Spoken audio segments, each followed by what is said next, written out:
नमस्कार दोस्तों, स्वागत है आप सभी लोगों का हमारे चैनल ट्रेडिंग विद अतुल में। आज हम बात करने वाले हैं यस बैंक लिमिटेड के बारे में। गाइज, आपने देखा होगा कि फ्राइडे का मार्केट बहुत अच्छा था और उस दिन यहाँ पे इंटरनल बहुत लोगों को ये आइडिया लग गया था कि विधानसभा के जो रिजल्ट आएंगे काफ़ी अच्छे पॉजिटिव ही आने वाले हैं। उसकी वजह से काफ़ी बड़ी तेज़ी हो गई थी, जबकि अडानी ग्रुप का बैड न्यूज़ तब भी था और उस दिन तो अडानी के स्टॉक भी चलना शुरू किए हैं। यहाँ तक कि गाइस, जाहिर सी बात है कि बीजेपी जीती है काफ़ी बड़े स्टेट में, तो उसका इम्पैक्ट जरूर आपको मंडे दिखाई देगा। और ये बिल्कुल नेचुरल सी बात है कि गवर्नमेंट ऑफ इंडिया जो अभी बीजेपी की है, वो जरूर सपोर्ट करती है कि बड़ी सी बड़ी कंपनी को खत्म होने से बचाया जा सके। और जिसमें गवर्नमेंट का बहुत बड़ा सपोर्ट था, आरबीआई का बहुत बड़ा सपोर्ट था यस बैंक को सपोर्ट देने के लिए। पर जिस तरीके से गवर्नमेंट जीती है, अब यहाँ पे चाहे वोडाफोन आइडिया समझ लीजिए, चाहे यस बैंक समझ लीजिए, चाहे कोई भी ऐसा कंपनी जो कि अच्छे तरीके से काम कर रही है, बट कुछ पुरानी मैनेजमेंट की वजह से जिन्होंने काफ़ी ज़्यादा घोटाले किए, अब यहाँ पे गवर्नमेंट ऑफ इंडिया है जो कि पूरा सपोर्ट करती है, क्योंकि यहाँ पे बहुत सारे लोगों की जमा पूंजी लगी हुई है। और तभी 2020 के आसपास एसबीआई ने बहुत सपोर्ट किया। यस बैंक है जो कि अब चलने के लिए तैयार है। करीबन आप देख रहे होंगे कि एक साल से लगातार इसके जो क्वार्टरली जो परफॉर्मेंस निकल के आ रही है, बहुत अच्छी निकल के आ रही है। और उसकी वजह से आपने देखा भी होगा कि यहाँ पे इंडिया नए नए जो इन्वेस्टर हैं, वो यहाँ पे इन्वेस्ट करने के लिए भी बात कर रहे हैं। यहाँ तक कि आरबीआई से भी बात कर रहे हैं कि हमें 50%, 51% तक का स्टेक दे दो, बट कुछ गाइडलाइन को ब्रेक ना करना पड़े, इसलिए आरबीआई यहाँ पे अप्रूवल नहीं दे रहा। बट गाइस, यहाँ पे जैसे कि स्टेट बैंक ऑफ इंडिया ने भी बोला था कि अपना सारा का सारा स्टेक मार्च 2025 तक बेच देंगे। तो क्या अगर ऐसा होता है तो क्या ओपन मार्केट में बेचा जाएगा या फिर आएगा कोई नया इन्वेस्टर? इसके साथ साथ गाइस, यस बैंक को एक बड़ा नोटिस मिला है करोड़ों के हिसाब से। और यहाँ तक कि कुछ मैनेजमेंट ने बहुत सारे इंस्टीट्यूशनल इन्वेस्टर के साथ मीटिंग भी करी हुई है। तो चलिए गाइस, शुरू करते हैं अपना वीडियो। साथ ही अगर आप लोग हमारे वीडियो के माध्यम से थोड़ी सी भी हेल्प हो रही हो तो प्लीज़ आप हमारे चैनल को सब्सक्राइब जरूर करें। बात की जाए अगर आज के मार्केट के बारे में, तो आप देख सकते हैं कि 550 पॉइंट्स की तेजी बनती हुई देखी गई। और निफ्टी 50 है जो कि 24,000 के आसपास पहुंच गया। बैंक निफ्टी है जो कि करीबन 760 पॉइंट्स की तेजी बनती हुई देखी गई। सबसे ज्यादा जो बढ़ा है आज के दिन वो है आईटी सेक्टर, करीबन 1400 पॉइंट्स। और स्मॉल कैप का इंडेक्स है जो कि करीबन 500 पॉइंट्स के आसपास चढ़ता हुआ देखा गया। बात की जाए यहाँ पे अगर वॉल्यूम एनालिसिस के बारे में, तो आज आप देख सकते हैं कि 5 करोड़ का वॉल्यूम बना हुआ था। रिसेंटली विधानसभा के रिजल्ट आते हुए देखे जा रहे हैं। महाराष्ट्र में है जो कि बीजेपी आगे चल रही है, झारखंड में है जो कि गठबंधन आगे चल रहा है, यूपी में भी बीजेपी आगे चल रही है। आपने देखा, अब आप ये सोच रहे होंगे कि ये जो रिजल्ट है इसका इम्पैक्ट मंडे दिखाई देगा। जाहिर सी बात है गाइस, गवर्नमेंट जिसकी बनेगी, ज्यादा मेजोरिटी में बनेगी, उसके हिसाब से मार्केट रिएक्ट करेगा। बट मेरा मानना ये है कि पहले से ही अंदाजा लगा लिया गया था कि विधानसभा के जो नंबर हैं बीजेपी की तरफ रहने वाले हैं। और उसकी वजह से फ्राइडे का मार्केट 550 की तेजी दिखाया है।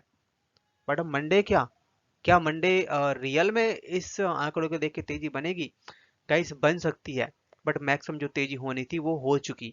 और ये भी हो सकता है कि जैसे फ्राइडे के दिन लोग अडानी की वजह से सोच रहे थे गिरेगा, और लोगों ने डाउन साइड की तरफ भी पॉइंट्स क्या बोलते हैं ऑप्शन खरीदे, उसके बाद ऊपर की तरफ मार्केट चला गया। तो आप उसी तरीके से यहाँ भी सावधान रहने की जरूरत है। इसके हिसाब से आप तेजी न करें। मार्केट का माहौल देखें, उसके बाद ही फिर एंट्री लें। यस बैंक की मैनेजमेंट है जो कि लगातार काफी बड़े इन्वेस्टर के साथ मीटिंग करते हुए देखी जा रही है, क्योंकि फंड की रिक्वायरमेंट भी पड़ने वाली है। यहाँ पे रिसेंटली आप देख सकते हैं कि जेएम फाइनेंशियल इंडिया के साथ में कॉन्फ्रेंस करी गई है और यहाँ पे कुछ तगड़े डिसीजन भी लिए गए। इसके बाद जो दूसरी कॉन्फ्रेंस है जो कि कोटेक मिड कैप कॉन्फ्रेंस हुआ, और यहाँ पे भी गाइस वही सेम डिस्कशन फंडिंग के लिए। क्योंकि आपने देखा होगा कि कंपनी का जो डिपॉजिट ग्रोथ है कम हो रहा है। केवल यस बैंक का नहीं, हर जगह यही हालत है, क्योंकि अब ज़्यादातर मैक्सिमम लोग शेयर मार्केट में इन्वेस्ट कर रहे हैं, ना कि एफडी के थ्रू।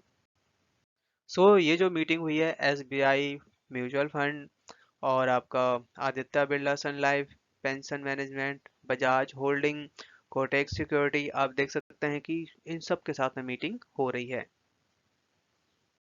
यस बैंक को है जो कि इस समय एक बड़ा नोटिस मिला है, खासकर गवर्नमेंट ऑफ महाराष्ट्र की तरफ से।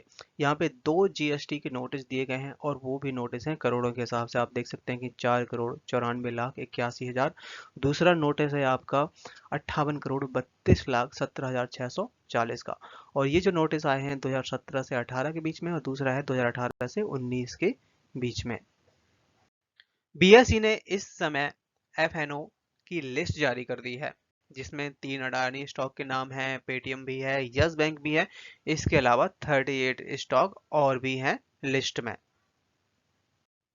इंडिया का जो सबसे ओल्डेस्ट स्टॉक एक्सचेंज है बीएसई, अब यहाँ पे ट्रेडिंग होगी खासकर यस बैंक की। यस बैंक काफ़ी टाइम से है जो कि ट्रेडिंग में नहीं था, और वो ट्रेडिंग इसलिए थी कि जो रिस्ट्रिक्शन होती हैं जिससे रिटेल इन्वेस्टर या छोटे इन्वेस्टर उनका पैसे को प्रोटेक्ट किया जाए, क्योंकि जब ट्रेडिंग होती है तो स्टॉक तेजी से भागता भी है और तेजी से गिरता भी है। तो अब यहाँ पे ये स्टॉक में आपको बहुत ज्यादा फ्लैक्चुएशन दिखाई देगा, और ये ट्रेडिंग आपकी स्टार्ट होगी 30 दिसंबर से। यस बैंक है जो कि इस समय अपने क्रूशियल क्रूशियल सपोर्ट के आसपास खड़ा हुआ है, और 90 रुपए जो है सबसे बड़ा सपोर्ट है। बताया जा रहा है कि यहाँ पे अगर 20, 50, 100 डेमा के ऊपर निकलता है तो यहाँ पे बुलिश कैंडल साबित हो सकता है, और ऊपर से स्टॉक 30% तक की डाउन साइड दिखा चुका है लगभग 2 महीने के अंदर, क्योंकि मार्केट तो है ही प्रेशर। इसके अलावा यहाँ पे बात ये निकल के आ रही थी कि जो नए प्रमोटर आएंगे डील होगी। और सबसे बड़ा पॉइंट गाइस यहाँ पे ये है कि स्टेट बैंक ऑफ इंडिया मार्च 2024 तक निकलने की बात कर रहा है। तो अगर निकलेगा तो क्या होगा, कौन आएगा यहाँ पे एंट्री लेगा, ये मार्केट में एक तरीके से सस्पेंस बना हुआ है। यस बैंक है जो कि रिसेंटली वीगा पे के साथ में पार्टनरशिप किया है और एक क्रेडिट कार्ड भी लॉन्च किया गया है। यहाँ पे वीगा पे है जो कि टेक्नोलॉजी और सॉफ्टवेयर के लिए सपोर्ट करेगा। इसके अलावा ये जो क्रेडिट कार्ड लॉन्च किया गया है, काफ़ी ज़्यादा जो हम कह सकते हैं पैसे वाले लोग हैं वो इस तरह क्रेडिट कार्ड यूज करते हैं, जिसमें काफ़ी ज़्यादा बेनिफिट और काफ़ी ज़्यादा बिजनेस निकल के आएगा यस बैंक के लिए।